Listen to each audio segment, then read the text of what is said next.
Welcome to the E-Commerce Growth Show, brought to you by Segmentify. Então vamos lá, pessoal, aqui é o Carlos de novo da Evolve, para mais um episódio do E-Commerce Growth Show. Hoje eu tenho o prazer de estar com o Cristiano Mendes. Esse cara é genial, incrível, a história dele de company builder, empreendedor, fantástica. Então o Cris, ele reposicionou KingHost, iniciou GoDaddy, Shopify no Brasil e hoje ele é Head de Partnerships do Google Latam. Cris, em vez de eu ficar falando um monte de coisa, se apresenta aí, eu sempre começo com a mesma pergunta, qual que é o big picture, quem que é você? E aí a gente vai para a pancadaria. Tá bom, valeu, Carlos, muito obrigado por esse convite para a gente bater esse papo. Cara, um pouco do que você falou, né? Eu costumo me definir como um builder, né? Como um construtor. Eu gosto muito de construir negócios, de criar e desenvolver essas oportunidades, né? Tanto na minha carreira profissional, executiva, quanto nos meus side hustles aí, eu tenho sido um empreendedor também há bastante tempo. Então, como você falou, de forma mais recente, tive a oportunidade de reposicionar a KingHost, uma empresa de hosting que tinha um foco muito em nicho e levar ela para uma visão mais de consumer-oriented, né? E permitir que ela crescesse, e aí acabou levando ela para aquisição pela local web. Depois, isso me criou a oportunidade de ter um convite da GoDaddy para iniciar a operação deles aqui. Foi bem curioso, né?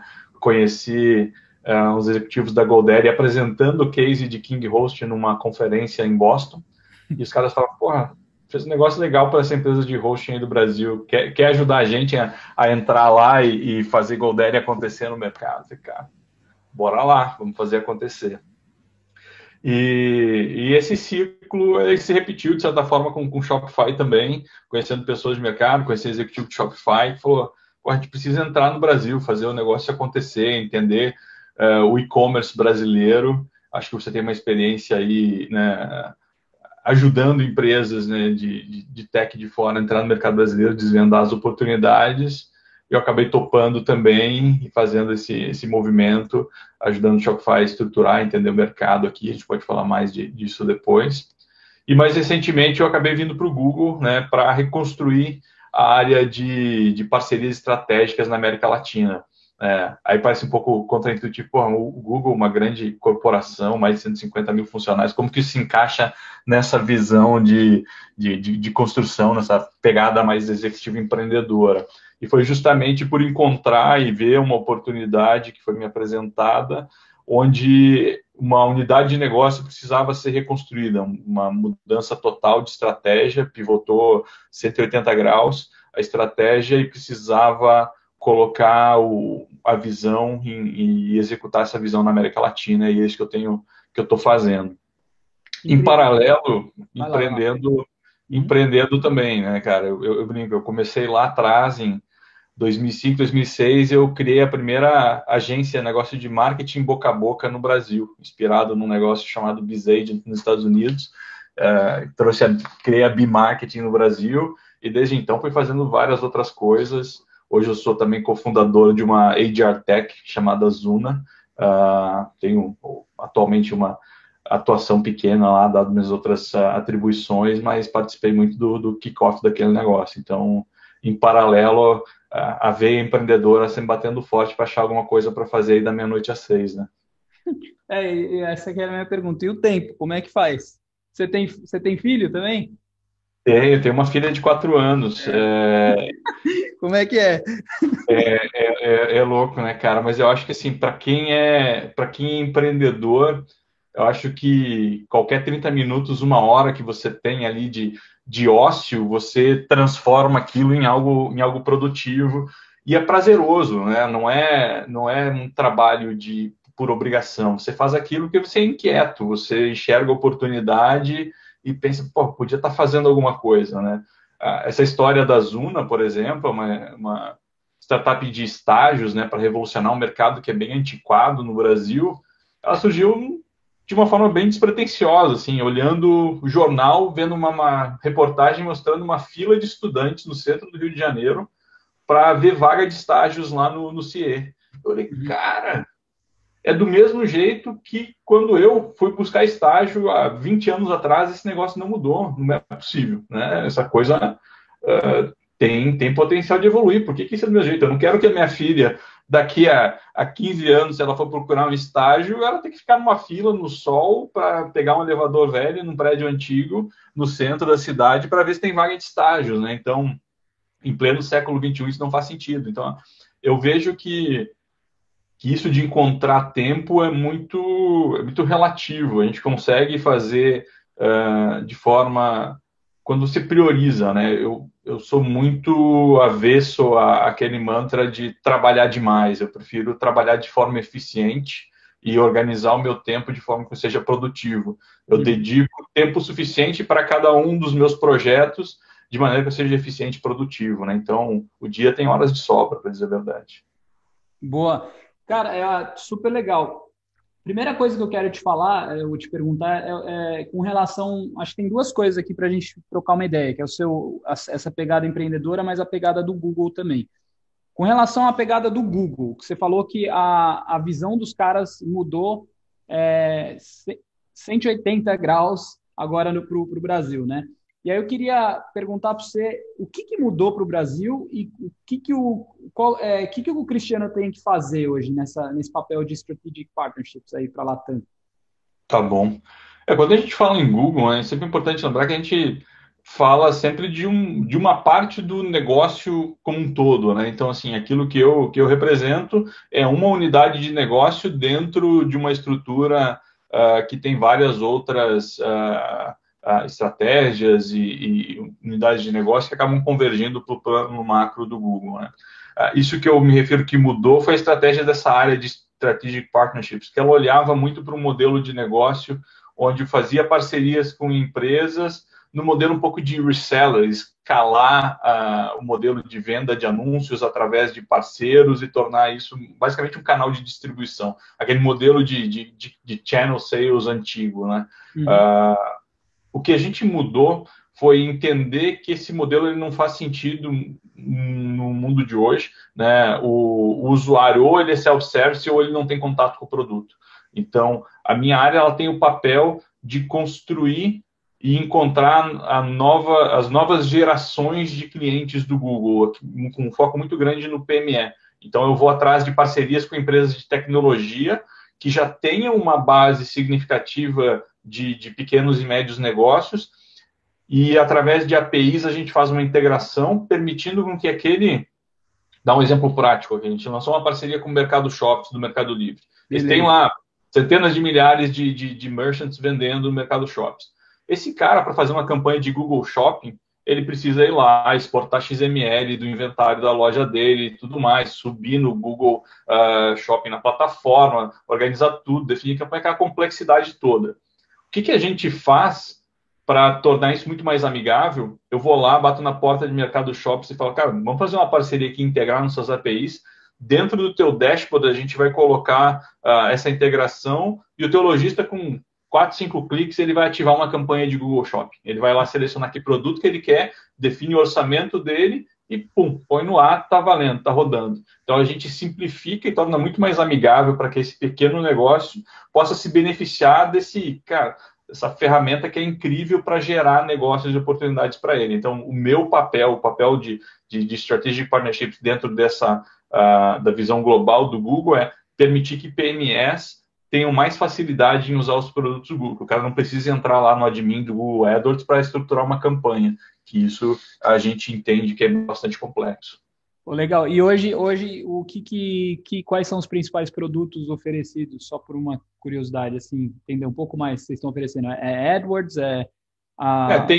Gmail? Tem a parte de textos, né? Assim, o foco são os produtos de advertising, né? A gente tem os produtos de produtividade, eles estão dentro do guarda-chuva de Google Cloud, que acabam sendo coisas separadas dentro da nossa visão. Mas a gente trabalha os produtos de advertising com grande foco em Google Shopping, por ter esse product fit maior com e-commerce, e também o que a gente chama de Smart Campaigns, que são aquelas campanhas de texto tradicionais, criadas a partir dos nossos algoritmos, de forma automatizada, para que um pequeno negócio, não precise nem ficar construindo tópicos e textos e copy para colocar uma campanha no ar. Então, o foco é muito em automação da experiência desse usuário. Boa, super legal. E hoje, assim, cara, então você busca, digamos, por essas grandes e médias, com esses grandes conectores, né? Com empresas, eu presumo, como o Mercado Livre, Mercado Shops, sei lá, são empresas de pagamento, que estão conectados com essas empresas PMEs. E qual que não precisa entrar no detalhe, mas o seu target, assim, tipo, o que você tem que fazer em termos de target de empresa? Qual que é o objetivo? É um objetivo de 1 ano, 3 anos, 5 anos? Qual que é o horizonte que vocês estão olhando? O target, você pode comentar um pouco também? Sim. A gente olha num horizonte que chega em torno de 5 anos e o objetivo é aumentar a penetração do produto de Google Shopping no segmento de PME. A gente tem dois lados para isso, quando a gente entende. Um é a educação do consumidor, a gente, enquanto consumidor, buscando no Google um determinado produto e você vê aquele carrossel de shopping com as ofertas e entender que aquilo é um caminho, uma possibilidade para você fazer a compra daquele produto. E o outro lado que é, eu diria, a possibilitar que o produto apareça lá. Então, eu trabalho muito mais nessa parte da infraestrutura em possibilitar que o produto apareça lá. Buscando essas parcerias com players de e-commerce pelo fit maior, por exemplo, com Betex, Loja Integrada, Mercado Shops, olhando para os players dentro desse cenário de plataformas de e-commerce para ajudar esse pequeno negócio a crescer. Porque o entendimento que a gente tem, e de novo, pela minha experiência lá atrás, desde GoDaddy, quando a gente olha para o mercado de PME, uma falha que eu entendo que existe, ou uma lacuna que existe nesse processo todo. As plataformas, elas vendem a plataforma, vendem a sua presença online. Mas se você não tiver mecanismos que gerem tráfego para aquela presença online, para aquele website, para aquela loja, o cara não vai vender. É diferente de você abrir uma loja física em uma avenida movimentada que tem um fluxo que passa na frente. Você ter uma loja pode ter 0 visitas, a não ser que você haja de forma intencional para criar isso. O que a gente busca, então, gera valor para a plataforma, porque eu faço com que o usuário, o cliente dela, tenha mais sucesso. Eu gero valor para esse cliente, para esse merchant, para esse lojista, porque ele passa a ter venda, ele passa a ter conversão. E a gente acaba gerando, obviamente, valor para o Google com esse investimento novo em marketing que acaba sendo feito por esse usuário. Mas o foco, quando a gente olha, quando você me pergunta, cara, qual que é a estratégia? A estratégia é fazer com que as pequenas e médias empresas sejam bem-sucedidas. Eu não faço nenhuma parceria se durante o meu processo de integração, onde a gente faz business case, a gente roda MVP, a gente faz piloto, não demonstrar que eu tenho um ROAS, um retorno do investimento em advertising positivo para aquele pequeno negócio. Se nos pilotos, nos testes, mostrar que o ROAS não é satisfatório, quando eu falo satisfatório, pelo menos acima de 3, a gente suspende, analisa aquilo de novo, coloca um olhar diferente para entender o que a gente pode fazer melhor aqui para melhorar esse retorno de investimento, ou faz sentido continuar essa parceria ou não. Então, assim, o prisma, sempre o meu foco principal é lá na ponta, naquele merchant, naquele lojista, aquele pequeno. Eu entrego o valor para esse cara, porque não adianta eu satisfazer a minha busca de valor de Google ou só do parceiro, se eu não entregar valor para o PME, esse negócio não é sustentável, ele não se mantém no longo prazo. Muito legal. Assim, é correto eu dizer, ou pelo menos pensar que a visão do Google aí é meio que se tornar... É como se fosse um outro... O Google Shopping é como se fosse, então, um outro marketplace, talvez mais amigável ou mais simples para o pequeno começar? Tá certo pensar nisso? Ele de certa forma, eu diria que Google Shopping é um marketplace, tanto que o Google Shopping tem, inclusive, a opção de listagem gratuita, né? O Google lançou, chama de o Free Listings, essa listagem gratuita, onde, além do anúncio pago, você também pode disponibilizar o seu produto para que ele possa ser mostrado de forma orgânica. Então, assim como você faz o SEO de um site para o conteúdo, existe o SEO para shopping. Então, quando você entra na busca do Google, clica na aba shopping e procura um produto, por exemplo, uma camiseta, vão ter as listagens pagas, que aparecem no topo, assim como nos anúncios de texto, E embaixo tem as listagens gratuitas, as listagens orgânicas, onde o usuário, a única coisa que ele precisa fazer é atingir os requisitos mínimos da listagem, e aí, claro, ele não tem a garantia de que ele vai aparecer, porque é orgânico, é basicamente aquele ranqueamento, assim como você ranqueia seu website na busca. Então, ele possibilita com que você, mesmo sem investir, também você tem essa presença, comece a construir. E o grande objetivo é capturar isso, né? Trazer para o Google essa busca, essa descoberta de produto também. Então, mas essa busca, legal. O que você está me falando é, você tem a busca paga, o orgânico é quando aparece aquela foto do produto ali?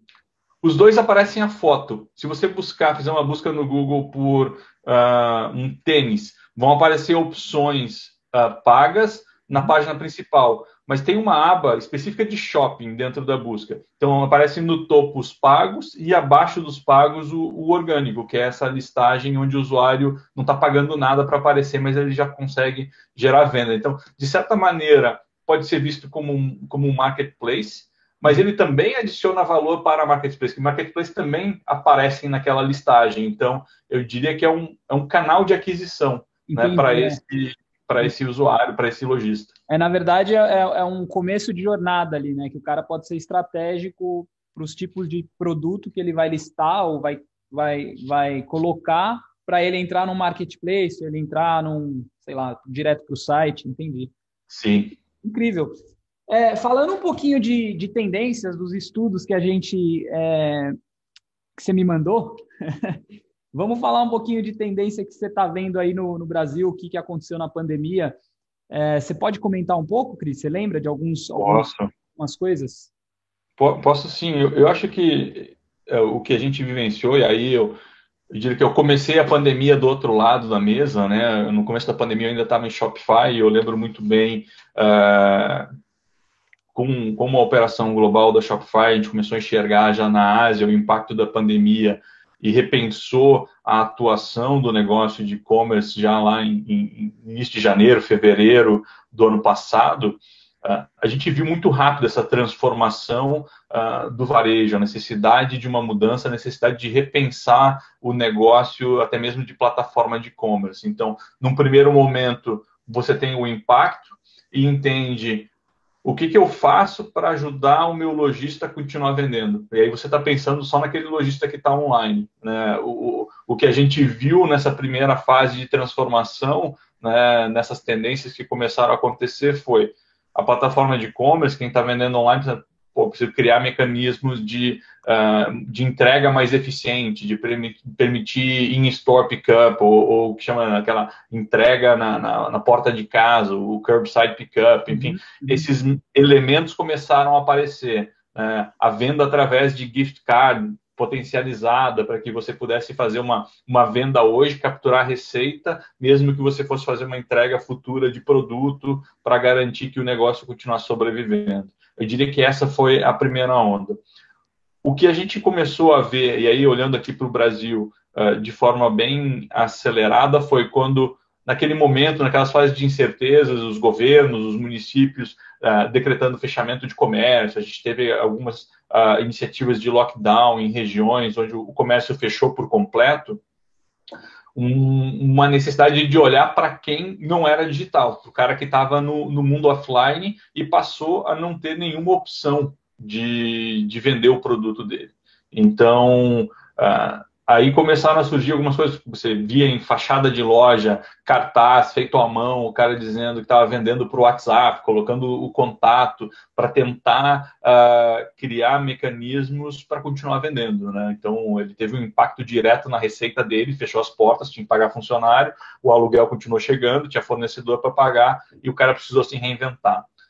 Nesse momento, eu vejo que começou aquela fase de, pelo menos em grandes empresas, eu já estava no Google nesse momento, de como que a gente, como uma grande plataforma, consegue ajudar esse cara, né? Então, surgiram várias iniciativas para digitalizar o pequeno negócio, né? Foram feitas parcerias, alianças, uma união muito bacana de várias empresas para oferecer ferramentas, subsídios, plataformas de e-commerce de forma gratuita, a gente como o Google fazendo ações para gerar tráfego para esse cara. Porque no outro lado dessa relação, o consumidor precisava continuar comprando. O cara precisou continuar comprando os alimentos dele, o supermercado não fechou, mas as pessoas tinham, por exemplo, um medo muito grande de sair de casa no começo da pandemia, tinham restrições de horários e tudo mais. Isso acabou gerando uma nova tendência de consumo. O padrão de consumo do brasileiro, ele mudou muito rápido. A gente passou a consumir produtos de forma online que a gente não consumia antes. Então, apps de compra de supermercado tiveram uma aceleração na adoção, compra de produto de farmácia, que a gente teve aquela corrida gigantesca por fazer estoque de produto de higiene, de cuidados para a saúde, com aquela preocupação de que fosse faltar, né, como a gente viu acontecer nos Estados Unidos, alguns produtos faltando. Então, essa mudança ela aconteceu de forma acelerada, primeiro por necessidade, e depois ela se manteve, de certa forma, por comodidade. Né? A gente vê pesquisas mostrando que boa parte dos brasileiros eles pretendem continuar mantendo alguns desses hábitos que foram adquiridos de forma, eu diria, forçada pela pandemia. Né? Eu tenho alguns dados do Google que mostram que a maior parte pretende continuar comprando online. A gente tem uma pesquisa que mostrou o que você faria, como você pretende continuar consumindo numa realidade pós-pandemia. A gente tem aí que pelo menos 49% das pessoas pretende continuar fazendo ou total ou parcialmente suas compras online, compras de supermercado, de farmácia, uma realidade que não existia no mundo pré-pandemia, era uma coisa muito incipiente, né, a entrada dessas plataformas aqui, o que acelerou. Né? A gente viu, obviamente, algumas categorias tendo um aumento de representatividade que não existia, mas eu acho que isso é um pouco transitório, né? Quando a gente olha higiene pessoal, produtos de limpeza, aquilo foi aquela compra por medo, né? Pela necessidade do momento, isso tende a estabilizar um pouco, mas o levar essas compras para o online e se manter, ela continua. Então, a gente olha, tem um dado bem recente aí da Associação Brasileira de Comércio Eletrônico, que mostra que o Brasil, pela primeira vez em 2020, passou dos 10% de representatividade do comércio eletrônico nas vendas totais do varejo. Em alguns meses, em novembro, chegou perto de 15%. E aí agora a gente está vendo as notícias aí da China, que na China o comércio eletrônico ultrapassou o varejo tradicional. Então, algumas dessas tendências, elas vêm para ficar, elas nos forçaram a evoluir e amadurecer. Né? Dentro de uma dessas pesquisas que o Google fez, a gente tem aí o depoimento de um executivo da RAP que fala que o que eles esperavam ter de representatividade no setor de farmácias dentro do app deles para 3 anos, foi atingido em 6 meses ano passado. Então, são mudanças de consumo que a gente pretende e precisa ter um olhar bastante crítico para separar o que é sazonal, o que foi necessidade e o que cria um hábito mais permanente, mas existe realmente uma tendência muito grande aí. Cara, você falou muita coisa muito interessante, assim. Eu tenho o Eric, ele é um amigão meu aqui, eu vou chamar ele para fazer uma pergunta. Ele trabalha com tecnologia, fez marketplace da Cirela, enfim. Eric, você tem a voz, garoto. Muito obrigado, Carlos. Em primeiro lugar, eu quero parabenizar por essa entrevista, cara. Cristiano, muito prazer. Primeiro, eu quero falar que eu sou um fã de carteirinha do Google. Adoro o Google. Uso quase todos os meus produtos estão aí no Google. E entrando um pouco nisso, eu queria entender um pouquinho, Cristiano, é o seguinte. Eu me interesso muito por essa parte de pagamento. Eu tenho acompanhado muito a coisa do Open Banking, como essa migração de informações entre as instituições financeiras estão acontecendo pelo mundo. Muito interessado, obviamente, num pedaço do Open Banking, que é o Pix, e como ele está afetando as transações, porque existe aí uma força do nosso Banco Central para que as transações todas aconteçam via Pix. Os adquirentes hoje estão desesperados, né? Houve uma tentativa de movimento aí via Facebook Pay, WhatsApp Pay, para tentar tirar um pouquinho da força do Pix na entrada. E eu queria entender um pouquinho do seguinte, toda a parte e a força do Google para atrair clientes, que o Google foi fundado com esse negócio, está entendido para mim, está claro. O que eu não está muito claro é como a estratégia de vocês na área de pagamento, né? Existe um pouquinho assim, vocês têm essa coisa de ser um adquirente, de controlar essa coisa do pagamento, vão fazer um acordo com o governo brasileiro para ter o Pix na plataforma de vocês. Eu queria entender um pouquinho dessa estratégia de vocês, aliada a essa estratégia de vocês de focar no PME e como empresas como a minha no PME podem se beneficiar desse tipo de estratégia de vocês na área de pagamento, se é que tem alguma aí que você possa passar. Desculpa se a pergunta ficou um pouco aberta e um pouco complexa, mas é tão interessante que eu tenho até o final do dia para escutar, tá? Não tem problema. Prazer em conhecê-lo, Eric. Obrigado pela pergunta. Realmente, o Google ele tem o seu produto chamado Google Pay, né, que é a plataforma que engloba as iniciativas de pagamento do Google, mas com uma visão muito mais de wallet, né? Eu não tenho propriedade para falar sobre os planos do Google no setor de pagamentos. Eu sinto muito frustrar aí o seu interesse nesse segmento de Open Banking e de Pix e os caminhos para isso, mas eu diria que é um cenário onde a gente enxerga hoje, e todas as empresas elas enxergam oportunidade, né? Eu brinco que as fintechs querem todas virar marketplace e todos os marketplaces querem virar fintech, né? Então, a gente está vivendo um momento muito único no mercado brasileiro. Eu conversava ontem com o executivo de uma grande empresa de marketplace, de um hub de enablement de marketplace, e era justamente essa a leitura, né? A gente vê todo mundo fazendo esse caminho. Você tem aí o Banco Inter com o marketplace lá dentro, tentando potencializar essa cadeia. Você tem essas novas plataformas, PicPay fazendo isso também de certa maneira.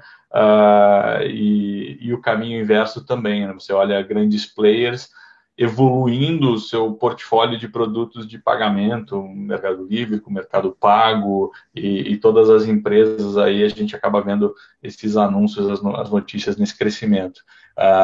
Mas infelizmente eu não tenho muita propriedade para evoluir no assunto de Google Pay.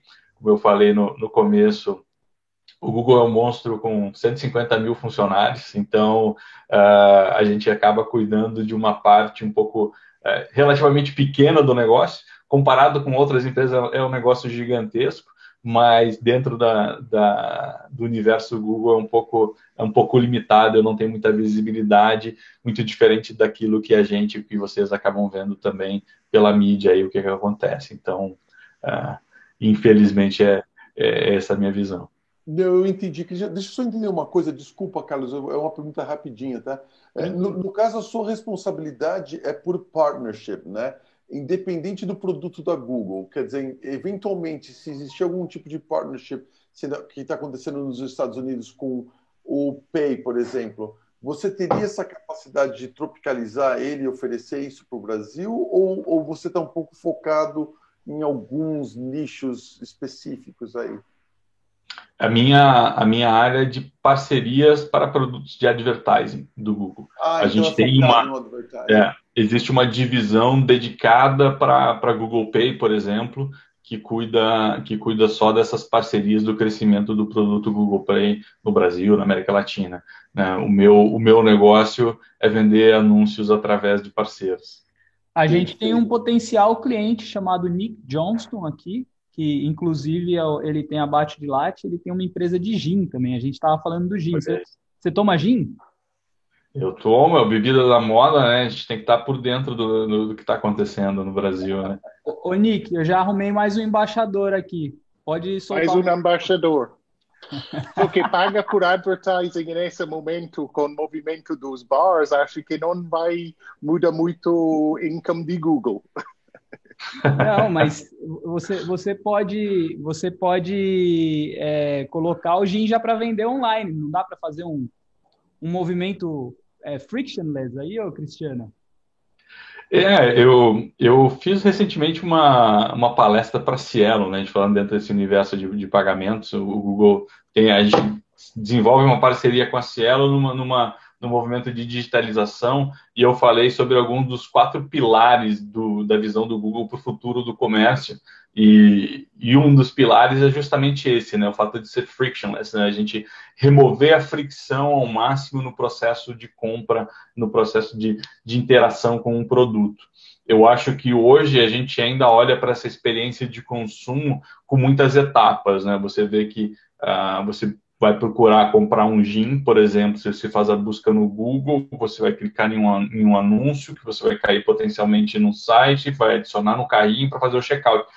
É um caminho longo, né? Eu acho que quando a gente fala em omnicanalidade, já tem esse entendimento, já tem essa presença em vários canais, isso, de certa forma, amadureceu bastante, mas o frictionless e o contactless também, que caminha junto com isso, a gente dá um passo além, né? É de não só encontrar o produto, mas fazer a compra daquele produto onde quer que você esteja, né? Seja no Google, no Facebook, no Instagram, onde quer que você tenha interação com aquele produto, sem que você precise passar por todas essas etapas, reduzindo a fricção nesse processo, que é o grande desafio de qualquer operador de e-commerce, quando olha o seu funil de conversão, entender onde é que ele está perdendo, né, o cliente, onde é que acontece aquele maior dropout rate, como é que ele reduz isso, como é que ele aumenta e otimiza esse processo. Então, realmente, a gente tem um caminho. O Google tem alguns experimentos nos Estados Unidos que chama Buy on Google, né, onde você faz a compra diretamente no Google. Isso é muito bacana, né? A gente tem essa iniciativa de fazer com que você reduza as etapas do processo de compra. Aqui no Brasil, por exemplo, uma área análoga à minha tem uma parceria de fazer food ordering. Você faz pedido de comida direto da busca, né? Você busca lá uma pizza, você seleciona, você já enxerga as opções de cardápio disponíveis, seleciona o que você quer e faz o pagamento dentro do Google. E aquilo vai ser entregue pela Rappi, pelo Delivery Center, enfim, o fulfillment lá daquele pedido ele vai acontecer naturalmente, mas o front-end, por onde você, como consumidor, faz aquele pedido, acontece ali onde você descobriu o produto mesmo. Então, esse processo, esse caminho de reduzir a fricção, ele realmente é inevitável. E aí a gente acaba entrando numa outra frente, quando a gente volta um pouquinho para e-commerce, que é o headless commerce, né? Onde a gente evolui para um modelo onde plataforma de e-commerce é muito mais infraestrutura de fulfillment, de gestão, de inventário, de conexão com essas múltiplas frentes e menos o storefront, menos a sua lojinha ali, porque você está vendendo por múltiplos canais. Você está vendendo através da busca, você está vendendo no Instagram, você está vendendo no Facebook, você está vendendo no Marketplace, e a plataforma se torna muito mais um hub de fulfillment e gestão para que você consiga fazer tudo isso de maneira super eficiente. Então, acho que a gente está evoluindo bastante rápido nesse caminho também. Você falou que são 4 pilares, e aí eu estou dando um chute aqui no que você me contou. Você falou frictionless, contactless, headless, tem mais algum? Tem a personalização e que está muito junto com o último, que é de Big Data e AI. Quando a gente fala em personalização, é a personalização da experiência de compra, né? O usuário, e aí começa desde do anúncio, que obviamente a gente é muito evoluído já nesse sentido, em qualquer plataforma de advertising você tem aquele anúncio bastante segmentado, mas você como consumidor, cada vez mais quer ver uma oferta que seja relevante para você. Você quer entrar na loja, mesmo que seja o e-commerce que você costuma comprar, aquele e-commerce tem seus dados, tem seu histórico de compra, você quer ver ofertas que façam sentido para você. Então, essa personalização do processo de compra. E isso caminha muito junto com AI e com Big Data, por mais que isso pareça ser um assunto batido já, as empresas, de um modo geral, elas não fazem um uso muito eficiente da quantidade de dados que elas têm disponíveis dos seus clientes. Então, é você olhar para dentro de casa, para toda aquela informação que você tem e entender como que você personaliza essa experiência de consumo, como que você torna o seu produto mais relevante. Essa é uma das frentes. Em outras frentes, você pode usar essa experiência de personalização de dados, por exemplo, usar Big Data, usar AI, para otimizar a experiência de entrega. Um grande desafio, você tem um volume grande de entregas, você precisa otimizar rotas e fazer esse cálculo de maneira que você consiga atingir, entregar o maior número de produtos no menor espaço de tempo. Hoje a gente tem no mercado de e-commerce, no mercado consumidor, isso já chegou no Brasil de maneira muito forte, a ansiedade do consumidor ela é um fator muito importante, né? O mercado todo ele tenta fazer a entrega do produto no menor prazo possível. Aquilo que a Amazon criou já de forma cultural, que é o two-day delivery, quando você olha nos Estados Unidos, e hoje, same-day delivery, a expectativa das pessoas, a gente vê, obviamente, grandes players brasileiros de varejo também trabalham muito forte nesse sentido, mas o pequeno negócio também precisa conseguir fazer isso para se manter competitivo, para ele não perder a venda dele se ele vende um produto, por exemplo, que é comoditizado, para um grande player. Então, as plataformas, elas necessitam se adaptar e entregar ferramentas para que esse pequeno varejista aí que está vendendo online, ele consiga também oferecer uma experiência de entrega em 2 dias, por exemplo. Eu acho que essa é uma das frentes aí, obviamente que o Google tem produtos em áreas diferentes, quando a gente fala de Big Data, AI entra um pouco mais na área de cloud, das plataformas que o Google oferece para ajudar, mas eu não acho que isso seja o trabalho do pequeno negócio, eu acho que isso seja o trabalho das plataformas que servem o pequeno negócio ter a solução pronta, né? Porque o pequeno ele não tem a menor condição de desenvolver nada disso e conhecimento, ele precisa que aquilo seja entregue pronto para ele para ser competitivo. E para você, qual que é o maior... porque assim, você está vendendo uma solução para, vamos chamar, ajudar esses pequenos a ter visibilidade. E qual que é o maior desafio, então, hoje, dos pequenos, não teu? Educação? O que é que esses caras penam para ter essa visibilidade, para estar transformado digitalmente?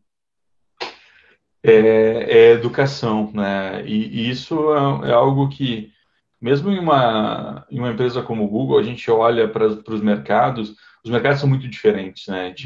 O mercado norte-americano, naturalmente, talvez por um acesso maior à informação, ele tem um público PME um pouco mais preparado e com mais conhecimento sobre o produto. Quando eu falo aqui de Google Shopping, quando eu tenho essa conversa com o parceiro, a gente sempre precisa incluir um pilar de educação no meu desenvolvimento do plano de go-to-market. Porque eu preciso, antes de dizer, olha como é fácil fazer Google Shopping aqui nessa plataforma que você usa, eu tenho que dizer para o cara o que é Google Shopping e por que vale a pena ele fazer Google Shopping. Então, o pilar de educação, que a gente chama, no marketing vai chamar de educação de categoria, ele é muito importante no Brasil, a gente precisa dar um passo atrás. Então, existem diversas iniciativas, aí como o Google e tantas outras empresas fazem. O Google tem um projeto muito legal, que é o Cresça com Google, onde trabalha justamente o pilar de educação para os empreendedores individuais, para os pequenos negócios, onde curso, capacitação, treinamento, não só em Google, tá? A gente está falando aqui de um modo geral, é capacitação do empreendedor, do pequeno negócio, para gerir o seu negócio. E tem que sempre lembrar, quando a gente está do lado de cada plataforma, assim, algo que eu sempre fiz, GoDaddy, Shopify, sair da sua zona de conforto, sair da sua cadeira, de trás da sua mesa, ir lá dentro de um ponto de venda, ir lá e olhar como que um pequeno negócio opera o dia a dia. Às vezes é uma pessoa, 2, e o cara tem inúmeras funções. E se a solução que você entrega ela não for fácil de usar, realmente fácil de usar, a adoção ela se perde nos primeiros minutos. Então, simplificar ao máximo isso e educar esse consumidor. A gente tem esses 2 grandes desafios, né? No Brasil, na América Latina, a gente ainda tem uma cultura muito forte do faça por mim, né? Aquele do it for me, ainda ele é bastante... Era isso que eu ia te falar, cara. Na cultura brasileira, né? Muito, né? Tipo assim, você vê Dinamarca, você fala, pô, país rico, mas o cara constrói a casa dele. Tipo, ele não manda ninguém pintar, né? E no Brasil, as pessoas têm isso. Isso é um ponto cultural que um polonês me falou. Falou, cara, eu tentei vender plataforma de e-commerce e me ferrei.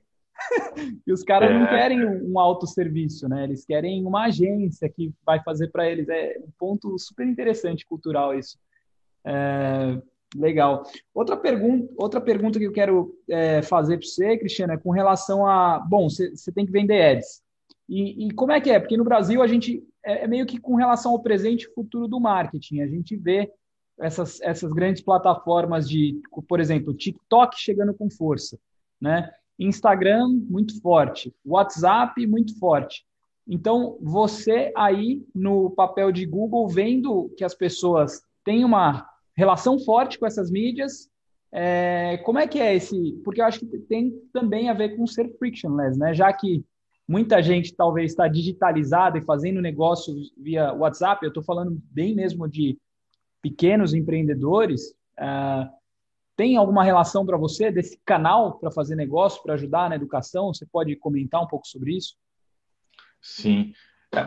Dentro do advertising, os canais eles são complementares, né? Eu acho que a gente nunca vai posicionar um produto ou uma solução como sendo a única ou a melhor solução que um negócio deva adotar, né? Quando a gente parte dessa premissa, desse entendimento, entendendo a complementaridade e o papel de cada uma dessas plataformas no investimento. Obviamente, quando a gente está falando de um pequeno negócio, é muito mais simples, é diferente de você falar de uma grande empresa que tem uma agência que vai fazer um plano de mídia, vai ter um investimento por cada um desses canais e tudo mais, cada um com uma estratégia e objetivo distinto. Para o pequeno, o que a gente busca posicionar é mostrar a relevância e o tamanho daquilo que a gente oferece em termos de retorno para o investimento que ele faz, né? De forma muito transparente com esse usuário. E é uma decisão, obviamente, dele optar por qual canal, e para cada negócio pode ter um resultado diferente. Então, se você tem construiu uma base grande de seguidores no TikTok e você consegue monetizar isso com investimento baixo, fantástico, né? Ninguém vai dizer para você, cara, para de fazer isso e vem investir dinheiro aqui comigo, se você já consegue capitalizar e monetizar em cima disso. A grande questão que acontece muitas vezes é que você não consegue transferir aquela relevância para fora daquele canal. Perfeito. E aí você tem o papel que eu falo, e isso é algo que eu falo muito antes de fazer parte do Google, lá na GoDaddy ainda a gente discutia muito isso, quando você cria esse brand awareness, o Google acaba sendo um ponto onde converge isso, porque em algum momento você vai buscar. Você criou aquele resquício de marca, aquela lembrança que você pode ter sido impactado no TikTok, no Instagram, no Pinterest, não importa o canal, mesmo que você não tenha feito a interação de compra diretamente por lá, em algum momento você vai cair no Google e vai fazer aquela procura e vai ser impactado pelo produto. Então é muito mais uma questão de cobertura disso, porque quando a gente olha para as mídias sociais, tem toda a questão também de ser muito dinâmico, de ser muito rápido. O próprio consumo, ele precisa ser muito impulsivo. Então, se o teu produto ele não for um produto tanto de impulso de compra, de consumo, talvez você perca aquele time se ficar focado só naquela única plataforma. Então, é um pouco de pensar de maneira mais abrangente nesse universo. Eu acho que o papel, o nosso papel, o papel como Google, das plataformas, de educação. De novo, a gente acaba sempre voltando para aquele ponto, mostrar por que vale a pena fazer isso, como que o consumidor ele se comporta, como que você tem que olhar para o seu negócio, de tentar capturar a oportunidade aonde ela estiver. E aí, de novo, sempre entregando relevância para quem está buscando também, para que faça sentido aquele processo de consumo. Perfeito. Eu acho que assim, é isso. O papel de vocês entra muito na pegada educacional, porque para mim, né, eu acho que o Google tem muito uma questão de intent, né, de intenção de compra. Então, quando eu vou no Google, eu quero resolver uma dor ali, seja uma passagem, seja encontrar... Puta, eu tô sentado numa cadeira que é um lixo, que tá me quebrando, então tava procurando uma cadeira boa para trabalhar e eu achei esses dias uma mesinha que chama Harmony, né? Só que essa veio no Insta, porque era uma questão de imagem, aí eu cliquei lá. Mas é uma mesa que eu coloco o meu laptop, consigo fazer meus vídeos aqui, coloco o microfone e boa. Mas o Google entra muito com a questão de intenção de compra, resolver, eu acho, né? Resolver uma dor naquele momento e você já está na cabeça do consumidor, né? Então, super legal. Pô, Cristiano, eu acho que é muito, muito rico o que você vem falando. A gente tem mais, 5 minutos, que a gente tem mais coisa para fazer, mas até agora você cobriu coisas incríveis. O Eric tem que sair. Obrigado, Eric. Ô, Nick, você que está nas trincheiras aí, você que fez abate de latte, acho que isso é uma oportunidade. Você está com o negócio do gin também. Você quer fazer alguma pergunta? Vamos contribuir aqui, trazer umas visões diferentes, fazer umas perguntas, trocar uma ideia. Sempre legal. Eu sempre interessava muito a visibilidade do brand awareness. E desde que começamos Bacho, 10 anos atrás, tivemos um Instagram no primeiro dia da loja. Aquela época a Foursquare era muito ativa como check-ins. Depois migrou para Facebook visits. E depois virou Google My Business check-in, reviews. Sim. E todo isso evolui muito. E nós vemos que até os reviews de 10 anos atrás, hoje ainda estão válidos, porque a cliente que quer ver a loja de Oscar Freire, busca Bacio di Latte Oscar Freire e vê, putz, tem 10 mil reviews no TripAdvisor. Ninguém vai ler 10 mil, mas é um timbre de qualidade, o star rating é alta, e dá uma consistência. E essa questão da visibilidade em todas as plataformas, não importa se é uma imagem no Google, um blog, dá uma visibilidade na marca. E agora eu começo um outro negócio que é Craft, São Paulo Urban Distillery se chama, que é uma microdistilleria no centro de São Paulo, em um lugar inesperado, micro, só que o desafio é a mesma. É como começa com um sonho, uma ideia, um produto, uma experiência, e começa a divulgar essa em um momento que não pode nem divulgar muito, porque as pessoas não podem ciclar muito. Ai, desculpa, Nick. Eu brinco que nós escolhemos o pior sexta-feira em 100 anos para abrir nosso negócio. Era março ano passado. Nós não conseguiríamos zecar a sexta-feira que Dorian fez o lockdown, mas preciso olhar o copo meio cheio. Nós tivemos o speakeasy mais exclusivo do mundo por 7 meses. Sem cliente nenhum. É verdade, põe exclusividade nisso, né? Absolutamente. Não, mas comprovadamente o mais exclusivo speakeasy do mundo. Até aquela escondido em New York não tem 0 clientes. E agora nós acreditamos muito que no futuro as coisas vão melhorar, mas é uma questão de preparar todas as questões. Quero oferecer uma experience, não só um produto, mas uma experience para o consumidor provar o produto, não só compra uma garrafa online, não conhece nada da história, acabou. Agora nós precisamos pensar como convidar as pessoas para o lugar, fazer uma experience ou tipo um sensorial de que é gin, como é feito, ou um consumo de coquetéis diferente para conhecer mais sobre o assunto de gin. E gin fora virou moda, começou a virar moda 10 anos atrás. Em Brasil, acho que tem 3 ou 4 anos que está subindo muito, mas ainda o conhecimento do público é bastante básica.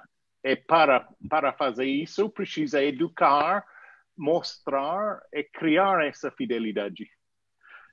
Hoje estamos um pouco nessa, coloca sementes digitais em todos os cantos, coloca água e espera que cresça. O que você tocou num ponto super importante, né, que é o social proof, né, o poder que os reviews têm. No exemplo que você trouxe da sua loja na Oscar Freire, ele tem realmente um papel muito fundamental, e a gente olha para isso, se de fazer um produto que que para a gente, como o Google, tem um poder gigantesco, que é o Google Meu Negócio, um produto gratuito que qualquer empresa, qualquer negócio independente do tamanho pode se beneficiar dele e potencializar as suas vendas, as suas oportunidades. Quando você fala do negócio de gin, né, e tendo toda essa experiência com bate de latte, eu acho que você que é o expert aí para contar para a gente como que consegue transferir a experiência de bate de latte, da construção da marca, de um produto que também naquela época, né, quando você fala de 10 anos atrás que lançou, também precisou de um pouco de educação do consumidor, por que pagar mais por um gelato versus aquilo que a gente, como brasileiro, estava acostumado a consumir. Acho que tentar fazer um paralelo nesse sentido. E aí, trazendo um pouco para o dia, para agora, né, isso que você descreveu de espaço, de experiência sensorial, ele me lembra bastante o que a gente tem visto no e-commerce das digital natives, do movimento de D2C, né, de direct to consumer, onde você tem um ponto de venda que não é um ponto de venda, é justamente isso, um showroom, basicamente, um ponto de experiência, onde o usuário tem contato com o seu produto, com a sua marca, e a partir dali você explora todos os canais online para gerar venda e gerar recorrência e tudo mais, né? A gente tem grandes casos aí de marcas nativas digitais no Brasil. Próximo da Oscar Freire, por exemplo, tem a Zissu, por exemplo, daqueles colchões bed in a box, né? Aqueles colchões que vêm dentro de uma caixa. Basicamente, eles têm um ponto de experiência, né? Eles não têm uma loja, eles têm um lugar onde você pode ter um quarto montado, onde você deita por alguns minutos, com experiência sensorial, com luz adequada, música ambiente, para experimentar o colchão. Eu acho que quando você fala do produto, da bebida, né, eu vejo isso como uma necessidade de também educar o consumidor, mas ao mesmo tempo que você educa, criar essa experiência. Eu ficaria super curioso para saber como que o gin é produzido, né? Eu nunca me dei, digamos, o trabalho de procurar, pesquisar, entender mais a fundo. Então, acho que seria bacana também olhar para isso, como criar essa experiência. E aí você tem... O nome é fantástico, né? Assim, de uma Urban Distillery, isso dentro de um ambiente urbano super caótico que é São Paulo, e você conseguir criar essa experiência num ambiente speakeasy. A gente espera que seja um speakeasy com pessoas dentro, mas mesmo assim no formato speakeasy, onde você consegue criar toda uma atmosfera em torno do seu produto que gere essa relevância, né, para o usuário, que vai gerar o review, que acaba trazendo toda essa máquina de conversão depois, né?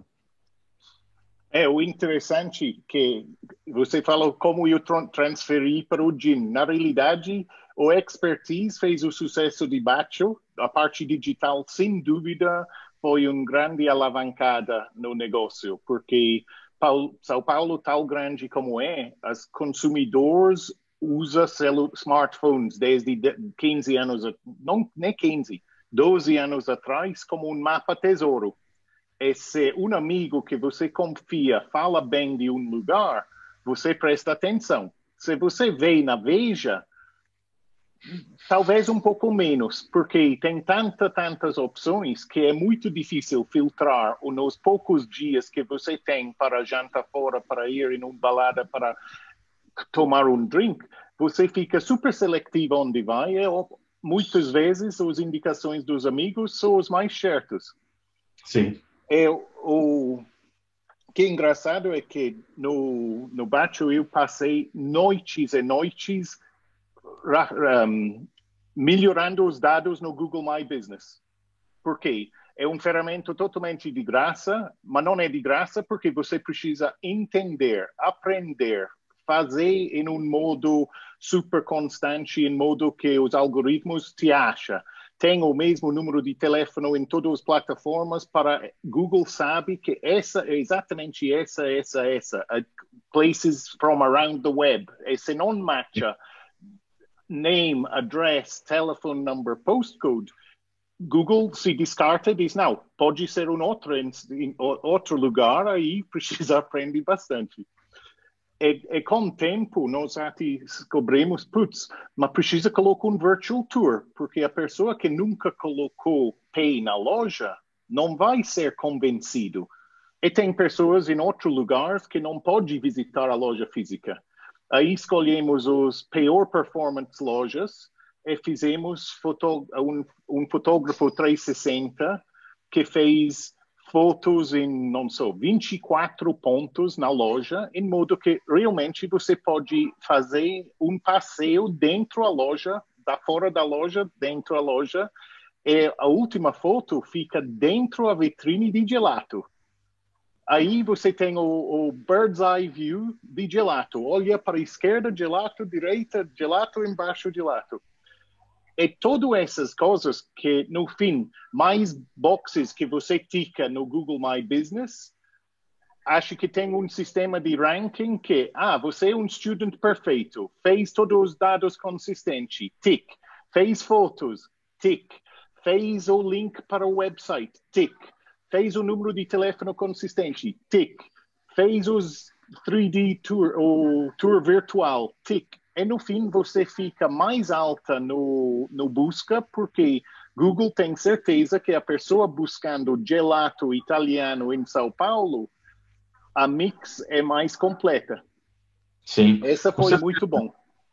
Esse é realmente um ponto muito importante sobre os produtos do Google, que é o que o Google busca é entregar qualidade no resultado para o seu usuário, para quem está lá buscando, né? Quando a gente busca por um produto, o que o Google quer fazer é entregar a melhor qualidade possível de resposta. Então, tudo isso que você falou, você aumenta e muito a qualidade da forma como o seu negócio ele pode ser exposto. E para o Google isso é importante, que se alguém procurar um gelato, se ele tem duas opções, ele vai mostrar, esse negócio aqui, eu tenho informações completas, eu tenho tudo virtual, tenho tudo aqui que o usuário precisa para fazer essa descoberta em relação ao produto. Então, isso naturalmente ranqueia mais, né?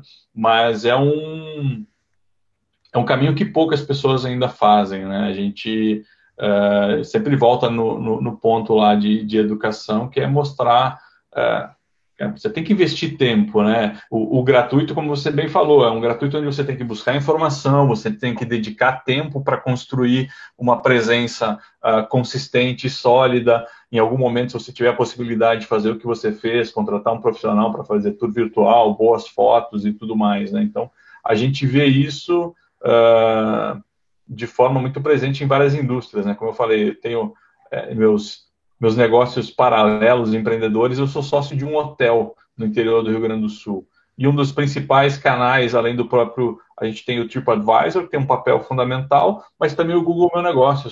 As pessoas olham muito para aquilo, para os reviews, como você também disse, para as imagens, para as fotos, para a qualidade, mas principalmente para os comentários, né, para aquelas avaliações que são deixadas lá sobre o negócio. E isso a gente precisa, como dono de negócio, também investir tempo para nutrir isso, né? Pedir o comentário, responder os comentários que as pessoas fazem para mostrar que é dinâmico e que o negócio valoriza também. Cris, a gente vai ter que fazer um amarrado. Eu acho que a gente pode fazer uma outra brincadeira, depois dar um painel, uma coisa assim. Eu tenho um network aqui que está se formando global também, que está ficando bem legal. E eu queria te agradecer demais, acho que você gerou uns insights muito valiosos para a comunidade aqui do pessoal que assiste o E-Commerce Growth Show. Então, muito obrigado. E é isso, a gente faz um follow-up em breve, tá bom? Valeu, muito obrigado, Carlos. Obrigadão, cara, foi excelente. Adorei. Valeu. Obrigado, Cristiano, prazer. Quando puder, vamos fazer o Experience Gin em um espaço um pouco ocupado. Com certeza. Prazer em te conhecer, Nick. Prazer.